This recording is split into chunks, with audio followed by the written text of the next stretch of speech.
ఇంకొంతమంది ఉంటారు, ఆదివారం నాడు 10 గంటలకు ఆరాధన ఉంటే 10:30కు వస్తుంది ఎమ్మెల్యే. 10 గంటలకు ఆరాధన ఉంటే 10:30కు వస్తుంది ఎమ్మెల్యే.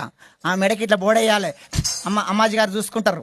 ఎమ్మెల్యే 10:30కు వచ్చింది, ఎంపీ 11, కలెక్టరు 11, సీఎం 12:30, రాష్ట్రపతి ఆమెన్ ఆమెన్. అక్క, మన మందిరానికి ఆదివారం నాడు ఎమ్మెల్యేలాగా, ఎంపీలాగా, ప్రధానమంత్రుల్లాగా, రాష్ట్రపతుల్లాగా రావద్దు. అర్ధగంట ముందే శనివారం నుంచి సిద్ధపడాలి. అయ్యో రేపు ఆదివారం ఉందే, నేను పెందలకాడల పాటలు పాడాలి, సాక్షి చెప్పాలి. పెందలకాడ వస్తప్పుడు ఎట్లా వస్తుంది? వస్తప్పుడేమో అత్తగారింటికి వచ్చినట్టు వస్తుంది, పోతప్పుడేమో అమ్మగారింటికి పోయినా.